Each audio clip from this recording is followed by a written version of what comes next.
Olá a todos e sejam bem-vindos ao nosso vídeo sobre a doutrina da justificação pela fé na teologia protestante.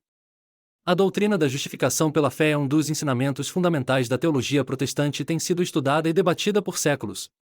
Neste vídeo, vamos aprofundar nosso conhecimento sobre essa doutrina tão importante. A doutrina da justificação pela fé é uma doutrina central da teologia protestante. Ela afirma que a salvação é obtida somente pela fé em Jesus Cristo, e não pelas obras ou méritos pessoais. A justificação pela fé é uma ideia que pode ser rastreada até os escritos dos padres da Igreja, como Agostinho e Paulo de Tarso. No entanto, ela se tornou mais proeminente durante a Reforma Protestante, quando os reformadores como Martinho Lutero e João Calvino enfatizaram a importância da fé para a salvação. A doutrina da justificação pela fé é baseada nas Escrituras, em particular nas epístolas de Paulo. Em Romanos 3:22 e 24, Paulo escreve: isto é, a justiça de Deus pela fé em Jesus Cristo para todos os que creem, pois não há distinção. Porque todos pecaram e destituídos estão da glória de Deus, sendo justificados gratuitamente pela sua graça, mediante a redenção que há em Cristo Jesus.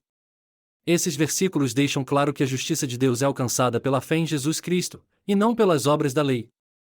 Os teólogos protestantes interpretam a justificação pela fé como um presente gratuito de Deus.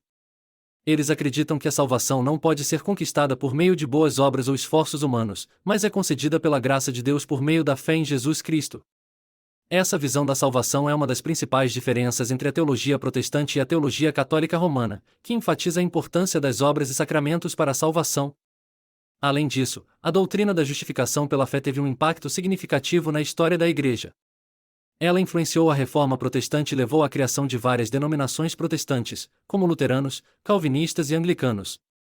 Ela também teve um impacto na teologia cristã como um todo, ajudando a definir a relação entre a graça de Deus e as obras humanas na salvação.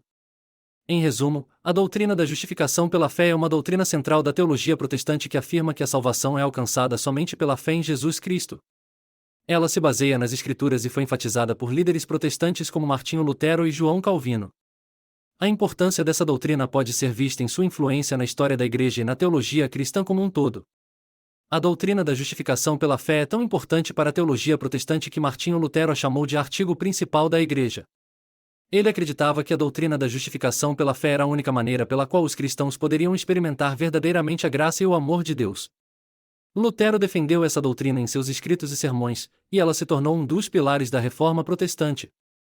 Outro líder protestante que defendeu a doutrina da justificação pela fé foi João Calvino. Ele enfatizou que a salvação pela fé não significa que as boas obras são desnecessárias, mas que elas são o resultado natural da fé em Cristo. Segundo Calvino, a justificação pela fé é um dom de Deus que transforma o coração humano e o leva a viver uma vida santa e justa.